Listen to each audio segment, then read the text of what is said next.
So this young man is about to go to prison for 15 years. And his father always told him, if you ever go to prison, don't expect me to write you, call you, or put money on your books. As a child, that was drilled into his head. So when he committed the crime that was going to put him in prison for 15 years, he literally thought that his father would forget about what he was saying. When the son was on trial and he got found guilty, the father told him, we'll hear from you in 15 years. For some weird reason, he thought his father was joking. And then he said to himself, if my father won't talk to me, if my father won't send me money, my mom will. So this young man tried to call his mother and father, never got a reply. He wrote letters, never got a reply. So 8 years passed, right? Never talked to his father, never talked to his mother. He gets a letter from his father. And his father said, I told you I would never write you, but I feel like I owe you this. I just want you to know that your mother passed away. And then he said, the next time you will hear from me, if somebody else passed away, or when you get out. Said, P.S. I love you, hold your head up. The letter was short, plain, and simple. The young man broke down in tears. He was mentally beat up, mentally drained. He hasn't talked to his mother or father for almost 10 years. 10 years. He started growing hatred in his heart for his father because he felt like his father was the reason why he could not connect with his mother. So when he got out, he was going to take out his anger and aggression on his father because he felt like he deserved it. So now it's his release date. He has some friends pick him up. They hang out, talk, laugh, joke, and everything. But the only person that was on his mind was his father. He had so much bottled up that he wanted to express himself to his father so he could feel good about himself. So he leaves the little get-together that he had, calls his father and tells him, I got a bone to pick with you. The father says, well, at least you could have did was call me and ask me how I'm doing before you tell me you got a problem with me. The son responds with, well, you didn't care how I was doing, so why should I care about you? The father said, well, you cared enough to call. He said, yeah, because I want to tell you how I feel. The father said, well, I don't care how you feel. I would have never called you. Son get mad, say, man, you supposed to be my dad, but okay, where you at right now? The father says, I'm still in the same place you grew up at, and I'm always going to be here. You know the address. He said, all right, here I come right now. The father said, I'll be waiting. So the son get in the car with his friends, and they pull over to his dad's house. Once they pull up to the dad's house, he knock on the door. The father says, the door's open. The young man come in the door with an angry face, ready to take out all his anger and aggression. But then when he looked at his dad, he was sitting comfortably on the chair with his weapon on his lap. So now he went from angry to being cautious. The father said, I know you're mad at me. Have a seat. The young man said, I ain't finna stay here for long. The father said, I said have a seat. The young man sits down. The father says, now tell me what's on your mind. He said, how can you allow my mother not to talk to me the whole time I've been in prison? You supposed to be my father. That's my mother. How could you do this to your own child? Now I gotta deal with the pain of not ever seeing my mother because of you. The father let him speak his piece until he was quiet. Then the father told him, son, you did this to yourself. He said, I told you ever since you was a little boy, if you ever go to jail or prison, I wasn't gonna support you. Because me supporting you in that cage only means I supported your behavior to put you in that cage. If I allow you to get put in the cage because of your behavior, and I send you money, give you calls to be your therapist, write you letters to let you know you're not alone, I'm not holding you accountable. That's deep. When you chose to do that crime, you didn't think you was going to get caught, and I understand. But when you chose to do that crime, you chose to take yourself away from us. He said, son, think about it. If you would have never did the crime, you would have been here talking to your mother. If you would have never did the crime, me and you could have had a better relationship. If you would have never did the crime, you could have been somewhere in life. You chose to take the easy way out, and now you got to deal with the consequences. He said, son, smart people hold themselves accountable. Ignorant people look for sympathy. You ain't gonna get no sympathy when I raised you not to put yourself in that situation. The son said, you know what, Dad? That is some real shit. And that's why I say a lot of stuff starts from home. A lot of parents condone the bad things that a lot of kids, do. I mean, was this father being harsh? I'm just asking y'all. Do y'all believe this father was being real harsh? He warned his son in his whole life, before the son got arrested. and put into prison, he told his son, if you ever go to jail, I will never write you or call you. And he kept his promise. And then when his son landed on jail, he kept his promise when his son landed in jail, right? And the son couldn't understand or grasp what his dad was doing. Like, and it's crazy, right? Because when your parent doesn't really explain to you see, this is not it's not like he got in trouble in the house and the dad disciplined him and then the dad could sit here and explain. No, he got in trouble outside in the streets, knowing that, right and wrong. He knew he was going to get in trouble for this, but he was expecting, that when he got in trouble, for his parent to sit here and still send him money, still, give him phone calls and stuff like that. What's crazy is what the bull said is deep, right? And even though it seems like it's like some messed up stuff, something messed up to do to your child, right? It sounds like he was trying to teach his child a lesson. But damn, being that harsh, could you as a parent do it? I don't know. I think I would, because if I'm raising you this way and I'm teaching you this and I'm teaching you that, and you know right from wrong, but you get involved in a crowd and then you follow the crowd. Now you're not being the leader. We've talked about being the leader, right? What do leaders do? But instead of being a leader, you decided to be a follower. Boom, now you in this jam, a jam that I can't even get you out of and you can't get yourself out of. And you want me to reward you for going to jail like if it was something right. Like if I raised you to do this. So it's kind of like, okay, I get it. The dad was, but it's like, damn, he lost his mom. But it looks like the mom also had parts in it too. Because if she wanted to, she could have went and visited her son. You see where I'm coming from? She could have wrote her son, called her son, but she didn't. So it seemed like in this story, the mom was also doing the same thing to the child. What if your child wasn't a repeat offender but made a bad decision? Shout out to Ms. Akimi. What if your child wasn't a repeat? What if, what? Let's put it like this. What if this was your child's first mistake? And your child is not somebody that gets in trouble. Would y'all still be as harsh on your child as this father was with his? I wouldn't. I think on my son's first mistake, I will rock out with my son. The second offense is where I would teach him the lesson, because, I treat life like a baseball game, right? And it's like 3 strikes. After 3 strikes, you're out. You wouldn't give your son a chance? Oh, man. That's a good question. But I think I would. But what if your child doesn't get into this mess? You don't have to go through this. So it's kind of like, let me put it like this, right? This is why I always tell my kids, right? I am a reflection of you, and you are a reflection of me. And a lot of people don't understand what I mean by that. What I do out here affects my child. What my child does out here affects me as their parent. So I have to be cautious as a parent and be careful what I do, so that whatever I do out here doesn't end up affecting my child. So I shouldn't get myself in problems where I get arrested.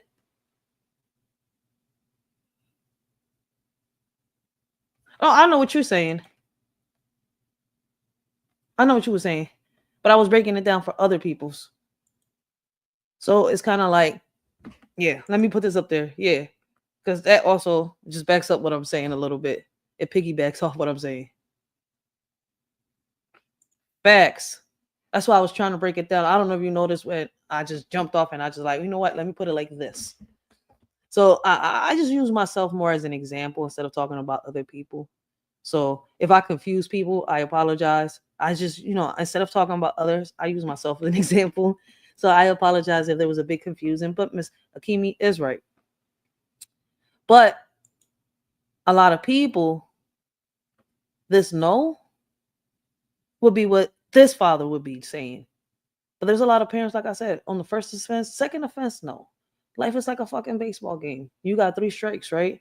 So you got 3 chances.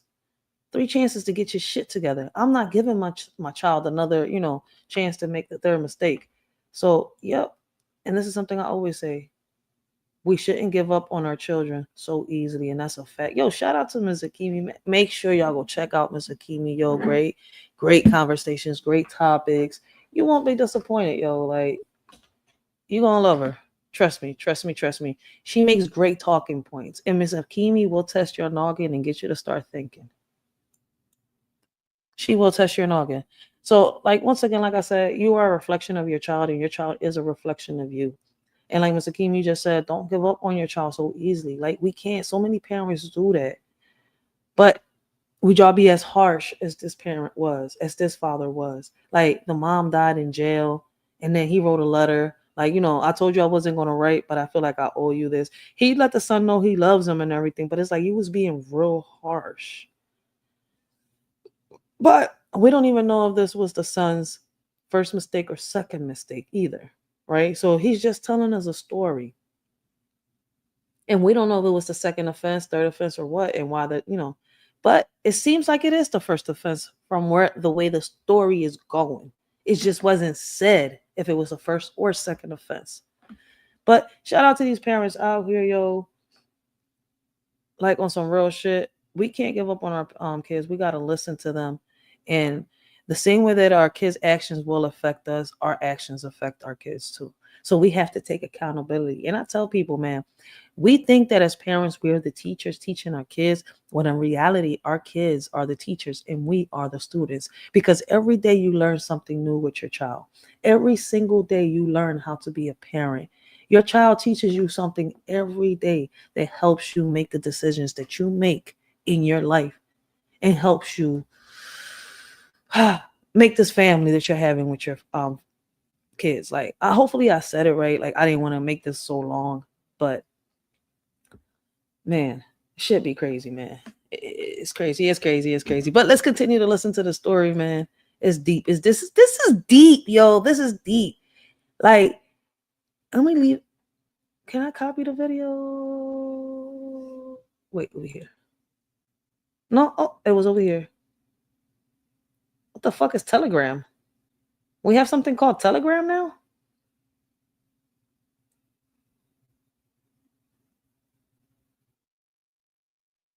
Oh, here's the link. I'm tripping. I didn't know we could I'm about to find out. I didn't know we could send telegrams. When that said Telegram, I'm like, is there another form of Telegram?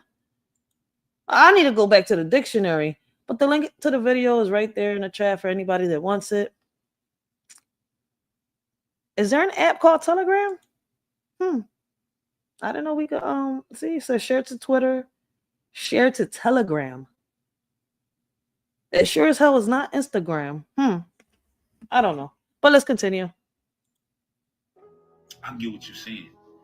But what if it wasn't my fault? The father say, son, it was always your fault. He said, see, Dad, that's the thing. My friends really committed the crime. I ain't even do nothing. But him being there made him an accomplice. See, that's why I make sure I talk to my kids every single day. And if they make their first mistake, I'm not going to sit here and judge them for that first mistake. The second mistake, I'm going to get harsh. I'm definitely going to get harsh because there's no reason why you should be in jail.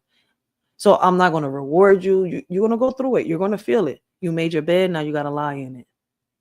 So, but damn, this is deep. This is deep. The father say, so you really don't know what you did in that situation? He said, what you mean? He said, son, you chose to hang around them no good at, excuse my language. You chose them friends. You knew they wasn't no good, and you still chose to hang around them. You remember when me and your mama used to always say, if your friends jump off a bridge, would you jump off one? Real son, shit. what would you always say? He said, I say no because I'm not a follower. He said, so why you follow them young men? Facts.